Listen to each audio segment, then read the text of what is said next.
우리 말씀 볼까요? 우리 오늘 말씀은 욥기 1장 6절에서 12절에 있는 말씀으로 우리 삶의 시험 때 하나님 보이십니까? 우리 삶의 시험 때 하나님 보이십니까? 라는 제목으로 하나님 말씀 증거하겠습니다.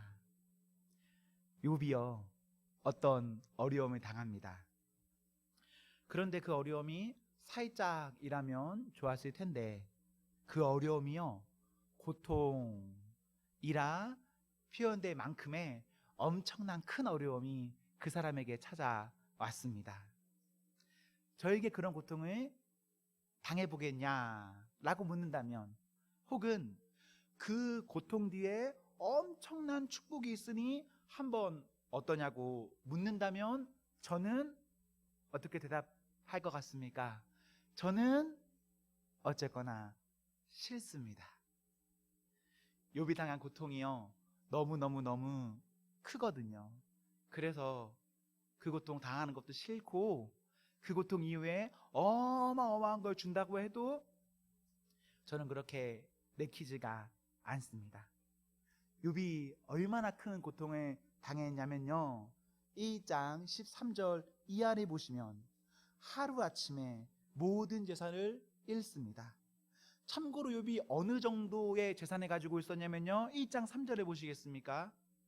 동방에서 가장 훌륭한 사람, 동방에서 가장 부자라는 말이에요. 가장 부자였습니다. 하루아침에 재산이 사라집니다. 재산만 잃었는가? 그렇지 않아요. 1장 18절 이하를 보시면 모든 재산을 잃은 그날 모든 자녀를 잃습니다. 욥의 자녀가 몇 명일까요? 1장 2절에 보시면 아들 7명, 딸 3명입니다. 이런 고통 여러분 어떠십니까? 축복주 있게 오케이 하시겠습니까? 받아들일 수 있으시겠습니까? 당하고 싶지 않을 겁니다. 거기에 2장 7절도 한번 보세요. 재산도 사라졌고 자녀도 사라졌습니다. 그 다음에 어떤 일이 생겼냐? 아주 극심한 피부병에 걸립니다. 어느 정도로 큰 피부병이냐? 2장 8절에 보시면 깨진 그릇 조각으로 긁어야 할 만큼의, 좀 살이 붙여서 의역하면 너무 간지러우니까 피가 나더라도 날카로운 것으로 본인의 몸을 상해할 만큼의 피부병에 걸렸습니다. 재산, 자녀, 본인의 몸에 아픔이 찾아왔어요. 그리고 또 한 가지 아픔이 있다면 그 아픔은 2장 9절에 보시겠습니까? 내 곁에 나와 제일 가깝다는 그 사람이요, 나를 몰라줍니다. 속상하죠? 어느 날 재산이 없어졌습니다. 어느 날 사랑하는 가족이 없어졌습니다. 어느 날 내가 갑작스럽게 아픕니다. 어느 날 나와 함께 평생을 하기로 한 사람이 나를 몰라줍니다. 근데 나만 그 고통을 겪는 겁니다. 어떠세요 여러분? 여러분이 그런 처지입니다. 어떻습니까? 그래도 나는 해피엔딩이면 됩니다 라고 손 드실 분이 계실까요? 저는 아닌 것 같아요. 저는 아닙니다.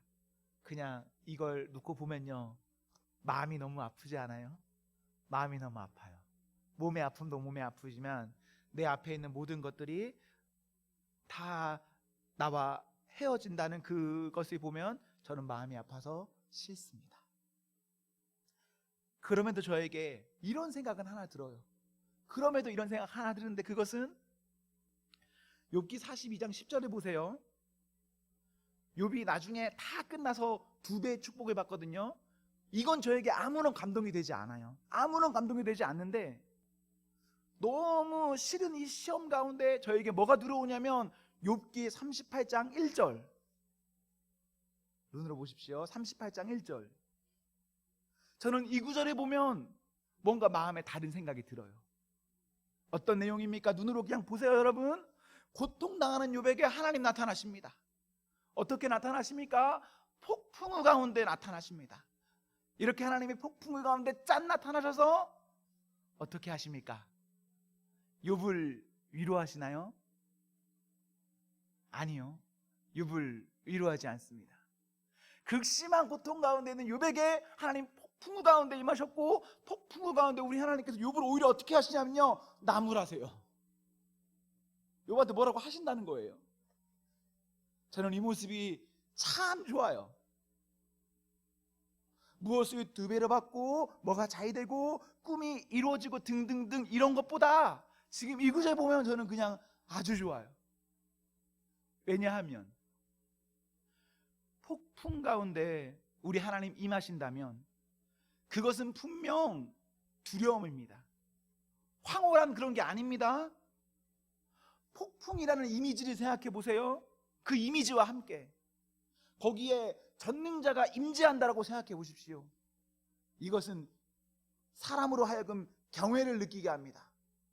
경외라는 감정은 두렵고 떨리는 감정입니다. 눈에 보여지는 현저한 상황으로서의 폭풍과 그리고 그 임재 가운데 두렵고 떨려서 얼굴을 땅에 대고 이렇게 떨고 있을 겁니다. 이거 생각하면 엄청 힘든 일인데 왜 그것이 저에게는 좋아 보이냐? 왜냐하면 만약 하나님께서 그때 그렇게 저에게 나타나신다면 제가 느끼기는 이런 생각이 들어요. 내가 다 알지 못하는 하나님의 뜻이 있다. 그리고 내가 내 스스로는 잘 한다고 해도 나는 죄인이며 죄로 살고 있다라는 것을 명확히 느낄 수 있을 것 같아서 저는 이 구절이 좋아요. 고통당하는 욥 가운데 하나님께서 이렇게 나타나시는 것을 보면 고통, 어쩌면 시험, 어쩌면 내가 갈 수 있으면 가야겠구나라는 마음이 듭니다. 우리 하나님이요, 욥에게 폭풍 가운데 나타나시지 않습니까? 이런 생각 해보세요. 우리 하나님이 나를 포기하지 않으셨구나. 우리 하나님이 나를 버리지 않으셨구나. 이렇게 우리 하나님께서는 폭풍 가운데서도 찾아오시는구나. 그 마음 가지면 기쁠 수 있지 않을까요? 요한복음 14장 18절에는 이런 기록이 있습니다. 내가 너희를 고아와 같이 버려두지 아니하시고 너에게로 오리라. 저는 어떤 문제, 어떤 상황이 중요하다고 생각하지 않습니다. 정말 중요한 것은 무엇이냐? 내가 고아인가? 혼자인가? 누가 내 곁에 있나? 그런데 하나님이 폭풍 가운데 찾아오신대요. 나는 고아가 아닌 겁니다. 그로써 나의 상황이 어떻게 되더라도 괜찮은 거죠. 에베소서 4장 13절 14절에 우리가 때가 되면요 성장해야 돼요. 성장하지 못하여서 20살이 되고 30살이 되고 40살이 되어도 어린아이 같다면 어떻습니까? 그런데 우리 하나님께서는요 그 자녀를 향한 그리스도의 장성한 분량이 충만한 데까지 이르게 하는 은혜가 있습니다. 그 하나님께서 나에게 폭풍 가운데 나무라신다면 그것은 나는 고아가 아니고 나는 하나님의 자녀로 성장하고 있구나를 나타내는 것이기에 저는 욥이 당하는 어떠한 참 내 이성으로는 싫은 그것이 충분한 거구나, 괜찮은 거구나 라는 생각이 듭니다. 말씀 때문에 내 생각과 내 이성으로는 좀 아닌데 이것을 말씀을 보니까 이것이 좋아 보여요. 오히려 끔찍한 것은 뭔지 아십니까? 성장하지 못하고 그 자리에 정체되어 있는 겁니다. 하나님과 사람 그 누구에게도 아무 말도 듣지 못하고 방치되고 무관심받고 오냐오냐 당연한 것처럼 돼버리고 그렇게 살다 보니까 제대로 된 인식 없이 나만의 세계에 갇혀서 사는 것입니다.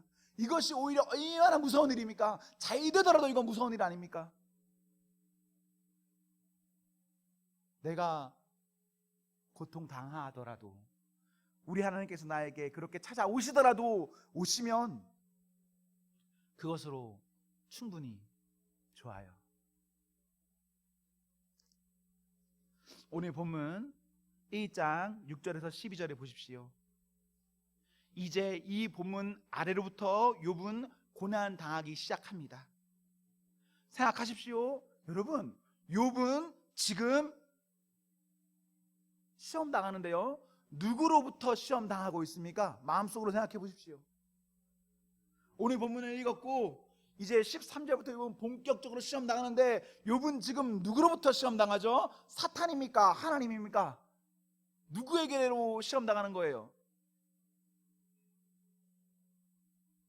어렵습니다. 하나님인 것 같기도 하고요, 사탄인 것 같기도 하죠. 마음속으로 정리해 보세요. 어떤 것일까? 충돌하잖아요, 뭔가. 저는 이렇게 정리합니다. 시험 당하는 사람이 시험만 보면 이 시험은 사탄이 시험하는 것입니다. 그러나 시험 당하는 사람이 시험 때 하나님 보면 이 시험은 하나님의 시험입니다. 시험의 동기를 한번 생각해 보세요. 하나님께서 욥을 시험하신다면 그 동기는 8절 그리고 2장 3절도 보십시오. 하나님의 동기는 이것입니다. 사탄이 욥을 시험한다면 그 동기는 9절 2장 4절도 보십시오. 어떤 차이가 있습니까? 하나님께서는 그를 더욱 좋게 보심으로 세우기 원하시고요, 사탄은 그를 더욱 나쁘게 보고 주저앉히려 합니다. 욥을 보면서 10절 11절 이렇게 생각하는 사탄을 보십시오. 하나님의 시각과 사탄의 시각이 너무 다르지 않습니까? 하나님은 욥을 아름답게 보세요. 귀하게 보십니다. 사탄은 욥을 모든 것들을 다, 모든 그의 행동을 다 하나도 보지 않고 그저 그를 비방하고 깎아내리기만 하고 그를 온전히 보지 못하고 이렇게 하는 건 뭔가 이유가 있습니다, 이런 식으로만 어떤 글라스를 껴서 다르게 봐요. 똑같은 것을 보면서도 하나님과 사탄이 보는 것은 다릅니다. 이렇게 각각 욥을 보고 있는 관점이 다른데요, 사람이 시험을 사탄의 관점에서 생각하면 우리는 사탄의 시험 받는 겁니다. 사람이 시험을 하나님의 관점에서 생각하면 우리는 하나님의 시험 받는 겁니다. 12절을 보시겠습니까? 사탄이 시험하지만 그 시험을 허락하시는 이는 누구입니까? 하나님이시죠. 하나님. 그렇기에 지금 이 시험은 하나님이면서도 사탄과도 아주 밀접하게 연결되어 있습니다. 우리가 시험 당합니까? 시험 때 여러분 시험을 보십니까? 하나님을 보십니까? 우리가 시험 당하고 있습니까? 우리는 사탄의 관점으로 그 시험을 바라보고 있습니까? 하나님의 관점으로 그 시험을 바라보고 있습니까? 우리의 관점, 우리의 눈, 우리의 초점이 어디를 향하는가에 따라서 그 시험은 하나님의 시험이면서도 사탄의 시험이 될 수 있습니다. 사탄이 우리를 마음대로 할 수 있는 것이 아니에요, 여러분. 그 모든 일 가운데 하나님이 계신 겁니다. 그러니 우리 삶에서 문제만 바라보면 사탄이 보이는 거고요, 상황과 환경, 문제, 이 모든 것들을 넘어서 보면 하나님 보입니다. 우리가 지금 저나 여러분이나 어떤 똑같은 문제에 걸려있다라고 생각해 보십시오. 우리는 분명 똑같은 것을 바라보지 못해요.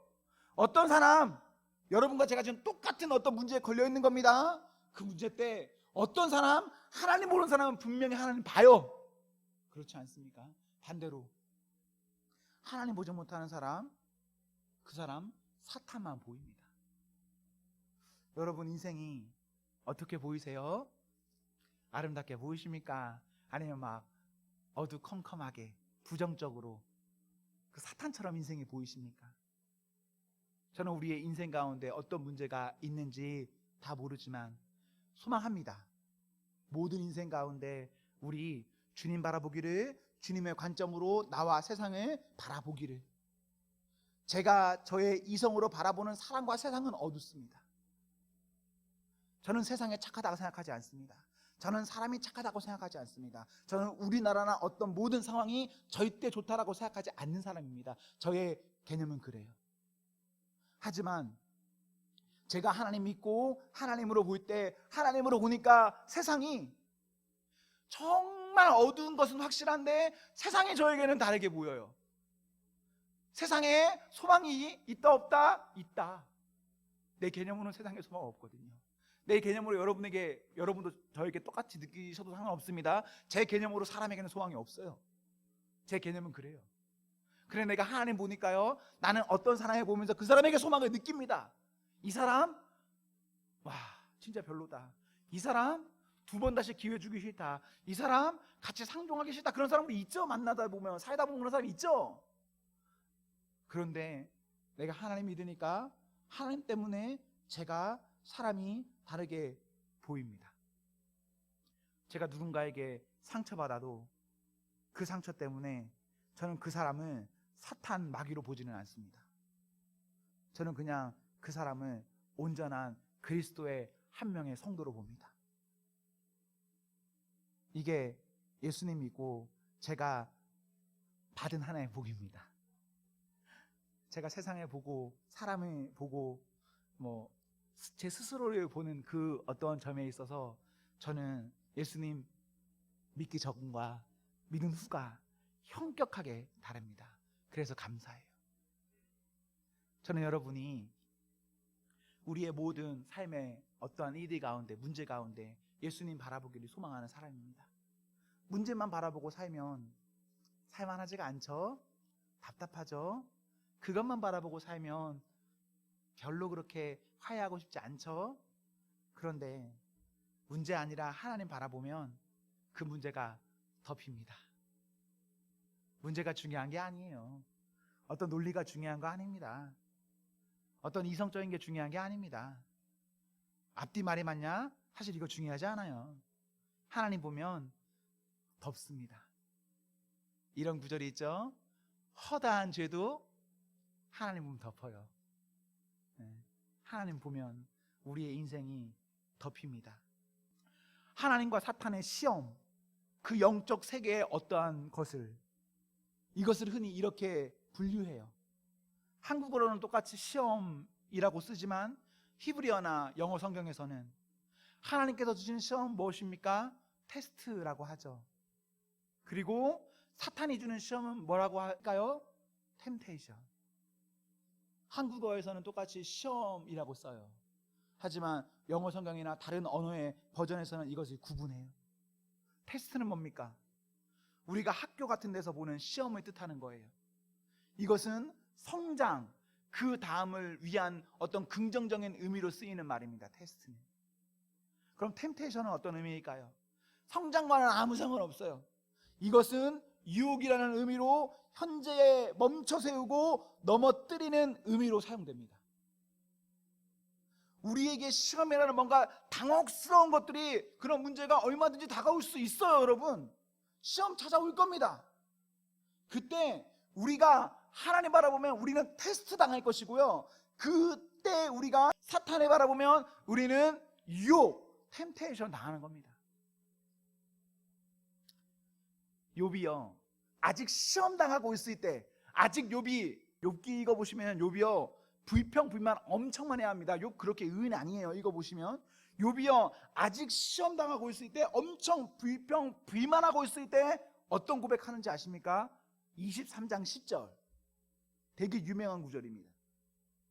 욥기 23장 10절, 제가 예전 성경으로 읽어드리면, 나의 가는 길을 오직 그가 아시나니 그가 나를 단련하신 후에는 내가 정금같이 나오리라. 아멘.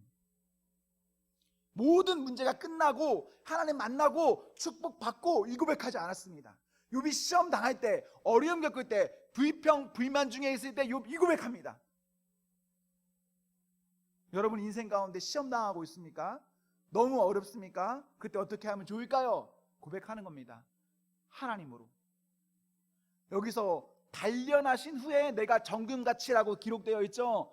단련이 뭐냐면 여기서 말하는 단련이 시험이에요. 시험이라는 말입니다. 그래서 영어 성경으로는 테스트라고 써 있어요.